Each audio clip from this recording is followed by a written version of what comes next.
Hey y'all, welcome to my channel. I'm Patrice, and today we have this beach towel from Five Below that I purchased a while ago, and I purchased it in anticipation of the 4th of July because who doesn't need a beach towel for the 4th? Even if you're not going to the beach, you need a beach towel. So today we will be using this beach towel from Five Below and customizing it with an American theme. All right, so let's get started. For this project, we're using this towel from Five Below, and I absolutely love this print from Five Below. It's just the American flag. Next, you'll also need some water-soluble stabilizer to go on top of your towel when stitching so that those stitches don't sink into the towel. We'll also be using tearaway stabilizer, and I will be using 2 pieces of tearaway stabilizer to go underneath the towel when we hoop it. Also, this is optional, some painter's tape just to hold your water-soluble stabilizer in place, and we will be stitching this out on an 8x13 mighty hoop. Alright guys, so now we're inside of Ricoma, and this is the digitizing software that we'll be using today. I am going to merge in the file that we will be working with. And this file just simply says America 1776. All right, so we're going to get ready to digitize this, and I will be starting out with satin stitches. So we'll be digitizing both America and 1776 in satin stitches. The first thing I want to make sure is that this is the size that I want it to be, and right now the entire size of the design is 10.6 inches wide by 4.32 inches high. You can verify that by going into the transform panel, and it will tell you your width and your height there as well. So we're going to make this into a satin stitch for our towel. I am going to just select down here and expand our options and select satin. The version of Ricoma that I'm using is Ricoma Luxe. This is pre the subscription Ricoma, so this is their actual program that they had prior to turning their software into a subscription model. All right, so we're going to get ready to just start plotting our points, and I'm going to start out with a straight point, and then we're going to keep it straight. And then when we get to the bottom, because I want a little curve, I'm holding down the command key. If you're working on a PC, it should be the alt key. And I'm just going to make curved points there and right here too. All right, we're good. And this hand will pan over the image.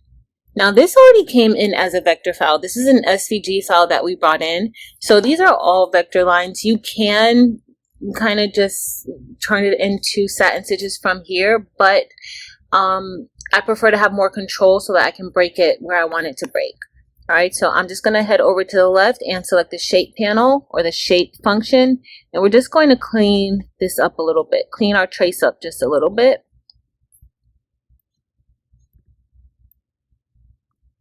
And then I'm also going to add angle lines. In other softwares like Embroidery and Embroidery Legacy, these lines are called inclination lines. Okay, and that just helps to let us know, or to tell our software and the machine which way to place your stitches. All right, so we're going to get ready to do the rest of this, and we're going to repeat those same steps. Alright guys, so we're going to continue with the satin columns, and I'm just tracing the text. Now I am creating the breaks where I want the breaks to be, and as I continue with the letters, I do a slight overlap when I'm starting a new portion of the actual letter. I feel like that gives me the best option where I don't have any gaps, and everything just ends up flowing very, very nicely. And here I'm just going to place the angle lines so that those stitches can get in order. All right guys, so we're done with this part. We're going to look at it, and this is a realistic look of what we just did. And of course with this, you don't want it to look like this. You don't want this to be on front, so you would definitely want to go ahead and change the order of how everything is stitched out over in your sequence panel. However, I like to keep it like this, and I just like to go ahead and just combine the two. When you combine the two, click combine. I just right clicked to get that menu, and then when you combine it, this is what you'll get. So when it stitches out, you can just go ahead and see. Now you can change your start and stop points, but when I'm working with fonts like this, I like for certain parts to be in the front. Now we're going to go ahead and we're going to remove this. I do want to make this a little bit slimmer. I'm just bringing it over just a little bit, and then I'm going to head over to our commands panel, and we're just going to add a trim right there, so that way it doesn't jump. Okay, and we're just going to keep going. We're going to keep plotting our points to finish our file.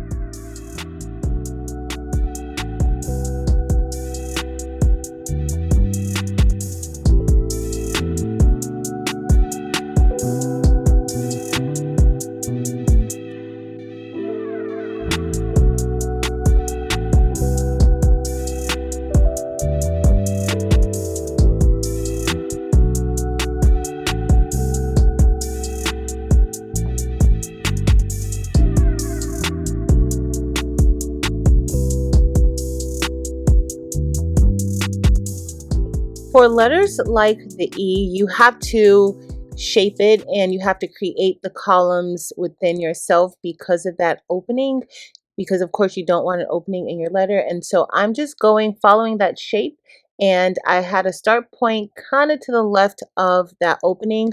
Now when I do this, I always make sure to put my angle lines correctly, and you also want to adjust your start and stop point so that it can flow exactly the way that you want it to flow.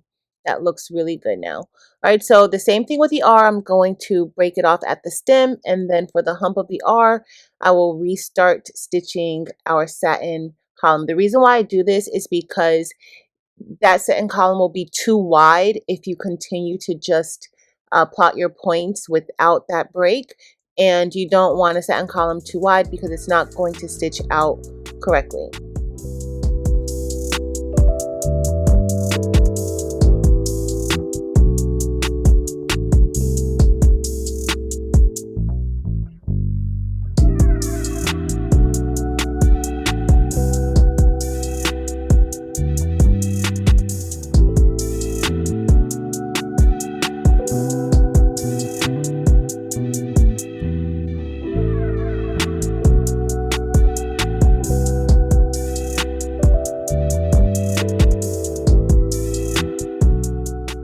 Now that we've gotten to the A, we're going to be plotting this a little bit differently. We're using the classic satin where we're actually plotting the actual angle lines for this shape.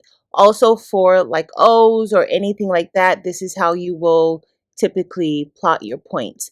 And we're just going back and forth, creating those angles so that this will flow correctly and that opening will not be closed. It's going to be that we need that opening in the A. All right, so now we're moving to smaller text, and we're going to be working on 1776.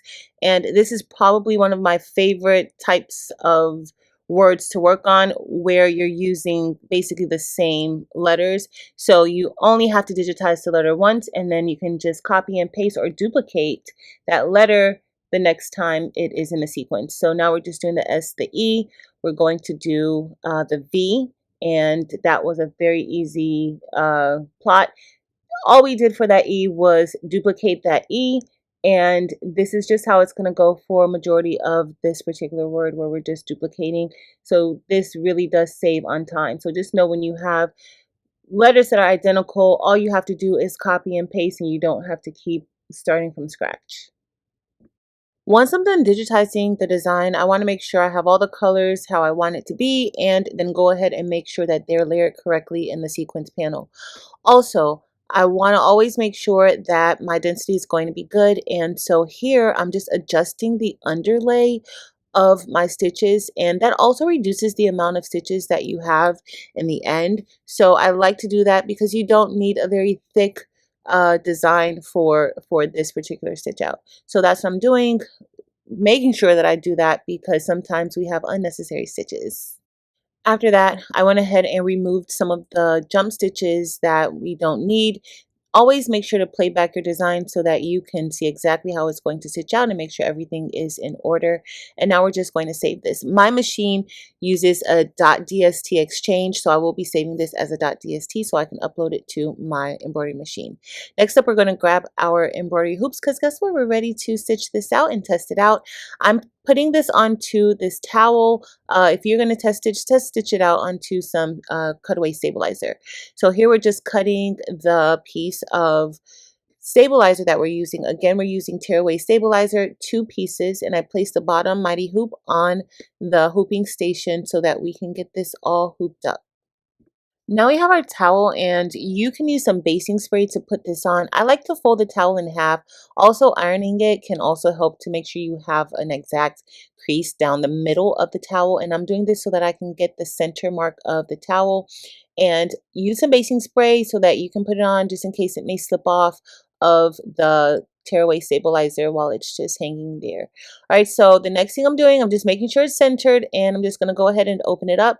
You want to make sure you fold it right sides together so that you can just place it more easily onto the hoop. All right, y'all, everything looks good, and now it's time to place the top part of the hoop onto the hooping station, and everything looks really good. All right, so now it's time to head to our machine, and we'll be using the Ricoma Marquee 2001 embroidery machine to get this done. And we're just simply going to place this onto the machine. Once we place it onto the machine, we'll get ready and just set up our file. So let's go ahead and place our water soluble stabilizer on top. You can hoop your water soluble stabilizer. That is also helpful. I try not to sometimes just to avoid using so much of it. Now, if you float your water soluble stabilizer the way that I'm doing, floating it is when it's not inside of the hoop. You can go ahead and just place some painter's tape or masking tape on top to make sure that it stays in place. Alright guys, so this panel is one of my favorite parts of this machine. It makes it super easy. So we went ahead and uploaded our USB to the machine and selected the file and uploaded it into the machine.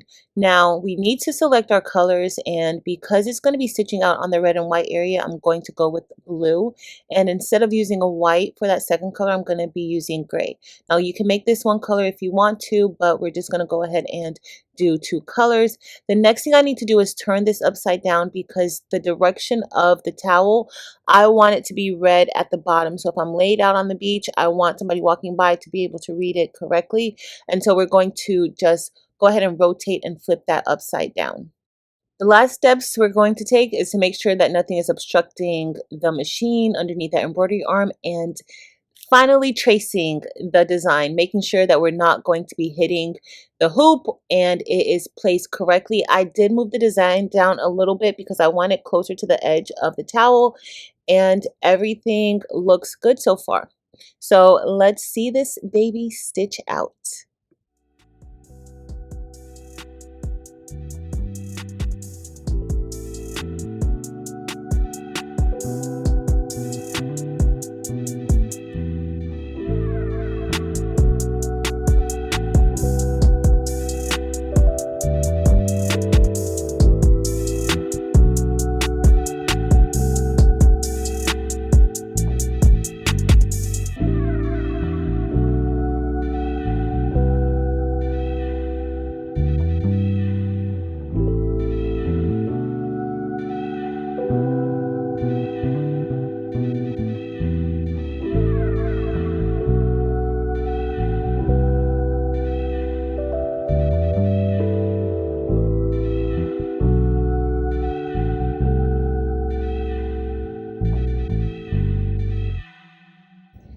All right, guys, so we're all done. I'm going to hoop out the hoop.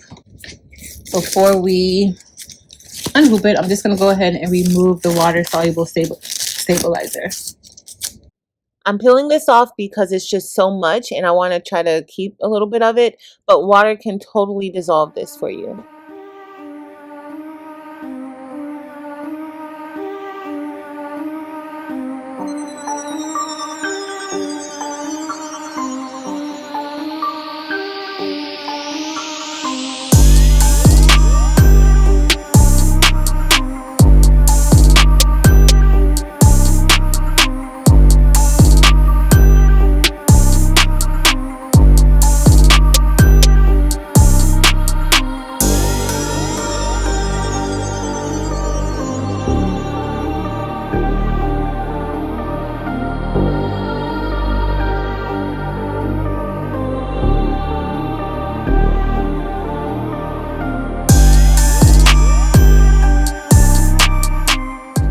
Y'all, I already love it so much already.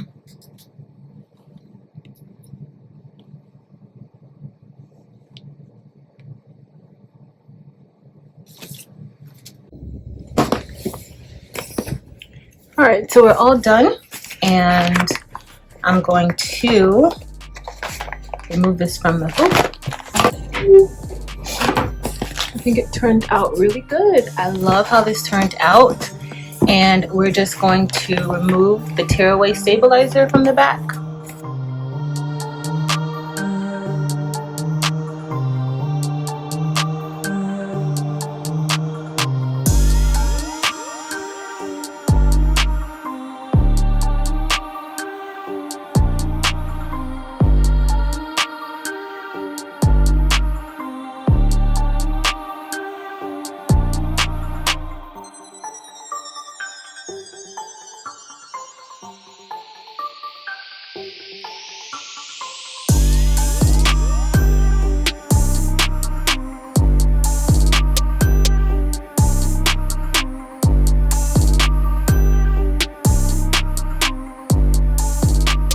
All right, y'all, so we are all done with this beach towel, and it is perfection. So this is our beach towel, or at least the bottom of our beach towel. I absolutely love how this came out. Now, if you wanted to put a name on it, or an initial, a monogram, or something like that on it, you could even put your business name, depending on what you want to do with it. You can put so many different things on these types of towels just to customize it. And if you have clientele, this is an item that would be a big hit with them. So this is what we have. I absolutely love it. I needed to bring this closer for y'all to be able to really see it and appreciate just how beautiful this actually looks.